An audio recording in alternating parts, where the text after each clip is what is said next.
Thanks, Steve. That was really good background knowledge. For jumping into how to create our Watershed Outreach campaign. Why is Watershed Outreach so important? Well, we all know this, but I'm gonna remind everyone, first of all, how many people do you know that can tell you what a watershed is? Not many. How many people realize that city storm drains drain into water bodies? How about lawn fertilizers' impacts on streams and receiving waters? And what about just the basics of septic systems and how they can impact water, as well as riparian buffers? So there are all kinds of things that we're aware of, but most people are not, and there's plenty of outreach work for us to do. Oops, sorry, that was, I'm having a little trouble with the maneuvering the slides. The last one was about people being not aware of where their water comes from and where it goes after they use it. So in our communications, it's important to link a cause to an effect. In the 1990s, a Kentucky water campaign attempted to teach people about the impacts of runoff pollution through the slogan, "If it's on the ground, it's in your water."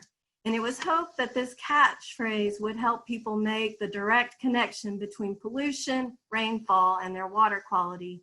And it didn't necessitate full comprehension of the watershed concept.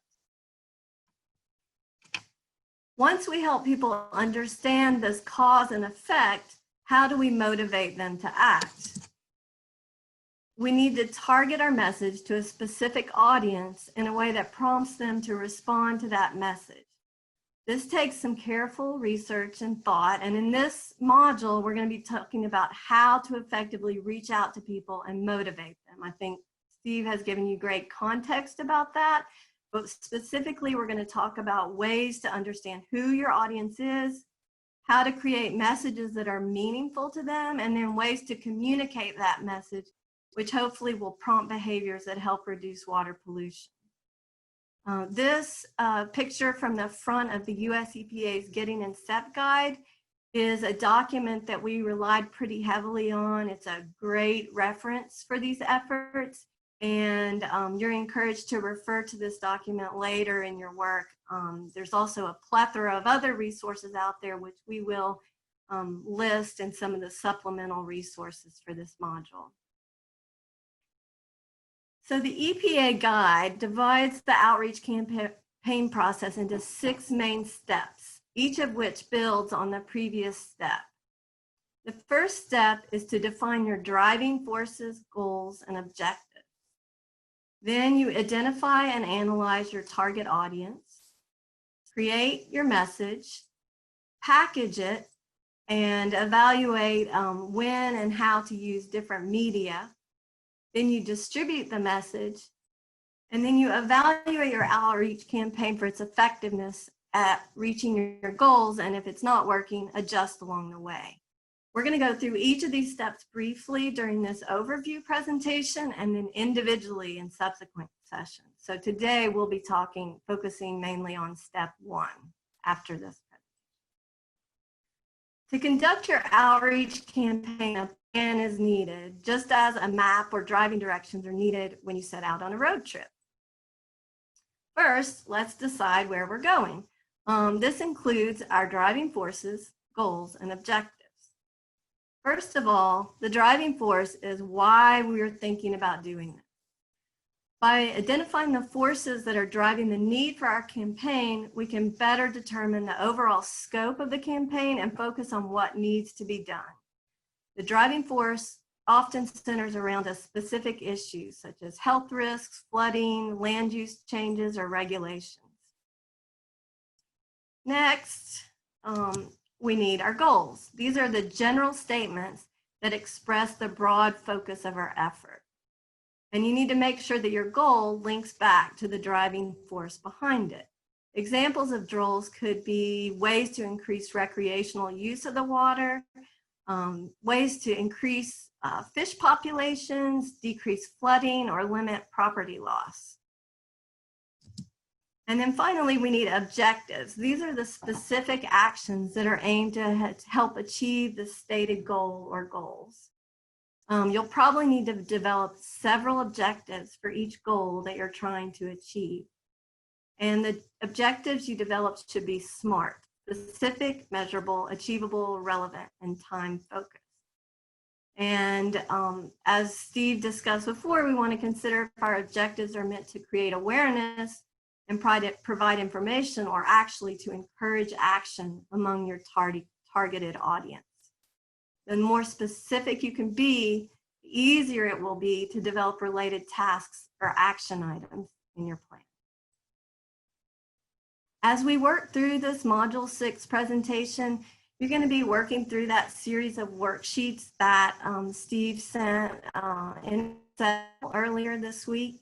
And these will help you really begin to work through an outreach strategy. So today, in the second presentation, we're going to focus on this building blocks worksheet, which was, I think, worksheet 2.1 in your Excel document. So now, in the second step, we would need to figure out who we want to reach with the campaign to help achieve our goals. So we need to find our targeted audience. This might be obvious, or it might require research. Remember that generalized outreach and education among a broad audience can help raise awareness, but it's unlikely to result in real changes. So it's only really a first step in the process. You need to break down your target audiences into the smallest specific segments possible, and then tailor your message in a way that resonates with each segment. Went over those. And then finally, you're going to be similar to a salesperson in that you're trying to convince this audience to buy into the attitudes or behaviors that are going to help satisfy their needs as well as yours. You're going to think about what's in it for them, and then craft your message that's in a way that can be most effective. So for this second step in the process, identifying and analyzing your target audience, you'll want to segment your audience, then decide which segment to target first, determine what information you need to better understand this group and its attitudes. And then once you have that information, you can analyze it and help better understand this sector of people. So in this example, the audience was broken down into the farmers, homeowners, and elected officials, and you would likely target your messages slightly different for each of those groups. So now in step 3, you get to be creative, and you use the information you've gathered to actually develop your message or likely messages. It's time to prompt the knowledge, attitudes, and actions that will help you achieve your objectives. So you'll begin by considering your water quality objectives, and you want to be clear and specific in your message, engage your audience, connect to the audience values, bring about awareness of the issue before you advocate for action, and then prompt a response by providing clear and specific actions the audience members can take.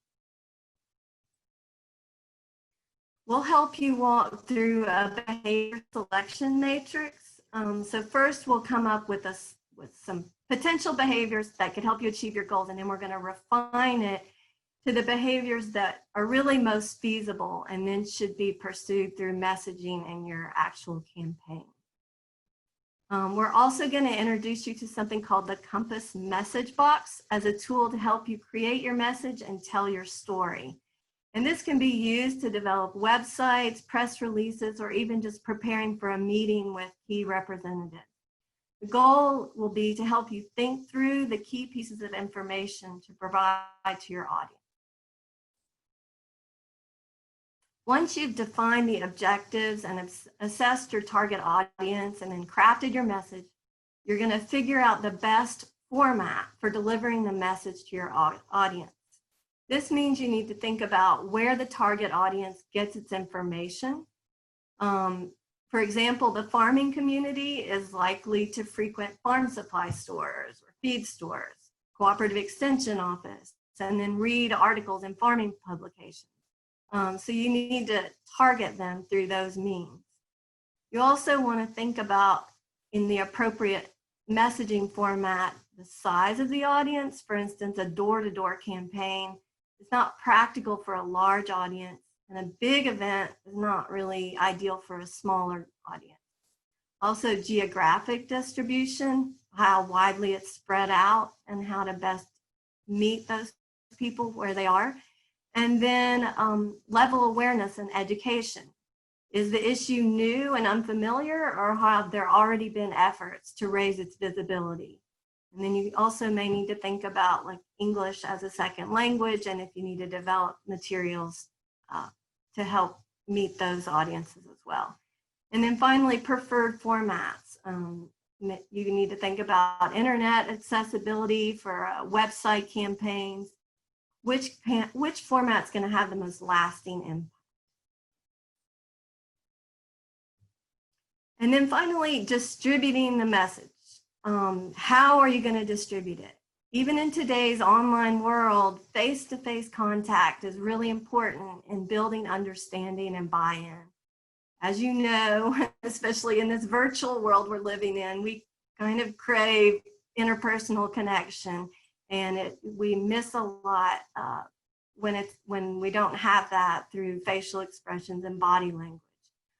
So it's important to maintain some of that interpersonal contact. Who should be giving the message? You want to find the most trusted members of the community. Maybe recruit actual audience members to help deliver the message.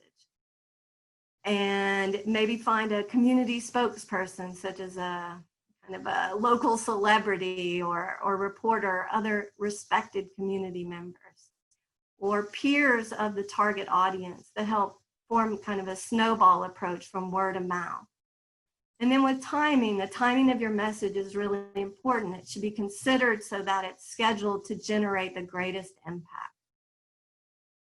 And I said finally, but really evaluating the outreach campaign is really important every step of the way, to make sure that you're continuously taking note of what's working and what's not. Through adaptive management, you're adjusting to make sure that what you're doing is effective and not a waste of time or resources. And then, so by considering this all throughout the process, you'll better ensure that you're evaluating it with accuracy along the way.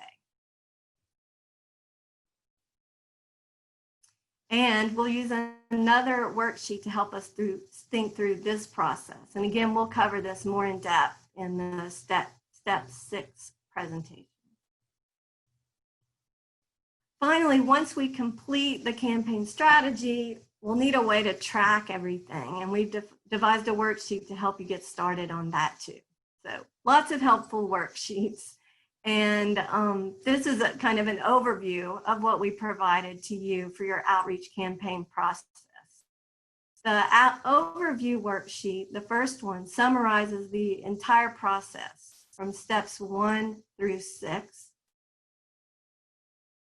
And then in step 1, we're going to focus on the overarching forces, goals, and objectives, and begin to list some of these behaviors that were needed to help accomplish our objectives. In step 2, there are going to be 3 different worksheets to help you walk through selecting and describing your target audience, and then identifying barriers to communicating your message.